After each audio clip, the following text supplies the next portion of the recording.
Halo teman semua, selamat datang di kelas pengantar bisnis digital. Di pertemuan keempat ini kita akan bahas tentang definisi daripada analisis pasar digital. Secara definisi terlebih dahulu, analisis pasar digital kita akan melakukan proses komprehensif untuk memahami karakter, perilaku, dan preferensi konsumen ya di dalam lingkungan digital. Ini mencakup penelitian mendalam tentang tren, segmentasi, dinamika pasar secara online, yang nantinya akan digunakan untuk mengembangkan dan pengambilan keputusan dari bisnis yang secara efektif. Nah, apa sih pentingnya?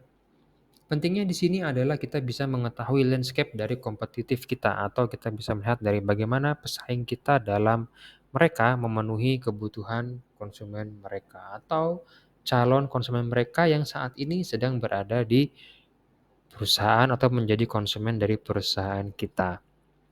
Yang harapannya kita dengan mengetahui analisis ini ya nantinya kita akan memiliki strategi yang lebih tepat dengan sumber daya yang efektif, namun juga memberikan tetap pelayanan ataupun pengalaman pelanggan yang baik untuk kepada konsumen kita.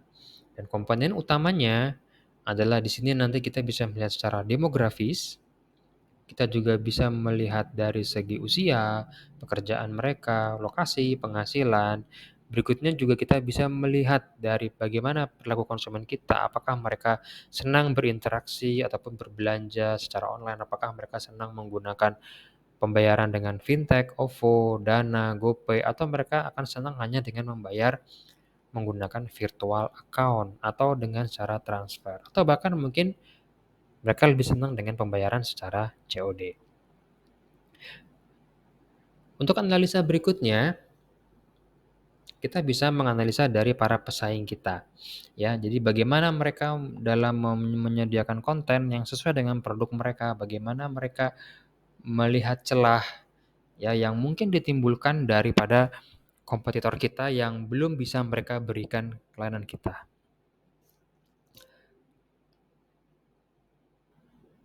Komponen berikutnya yang tidak kalah penting adalah kita harus bisa membaca tren daripada pasar digital. Tren di sini bisa berkaitan juga dengan kecenderungan ya ataupun mungkin karena adanya salah satu inovasi digital yang baru akhirnya dituntut kita untuk bisa memiliki produk yang bisa menyaingi daripada kompetitor kita. Contohnya misalnya di awal kemunculan smartwatch oleh Apple ya di mana dia terintegrasi dengan iPhone, akhirnya banyak kompetitornya seperti Xiaomi, Samsung juga mengeluarkan smartwatch yang terintegrasi dengan perangkat mobile mereka.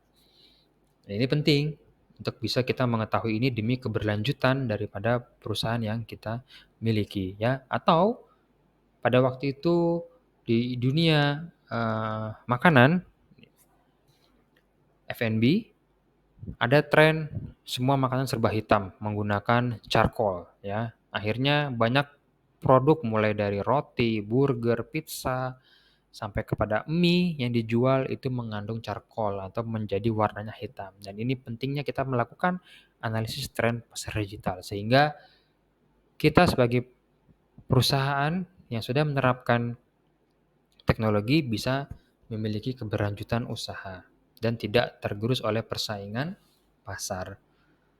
Dan yang terakhir, bagaimana kita mengimplementasikan semua? Tentu di sini kita perlu adanya analisis semua tadi ya, kita lakukan secara komprehensif sehingga nanti para pimpinan di taraf manajerial mereka akan mengambil keputusan yang tepat, langkah yang tepat yang sesuai dengan segmentasi pasar, targeting ya dan juga positioning dari produk yang akan kita tawarkan.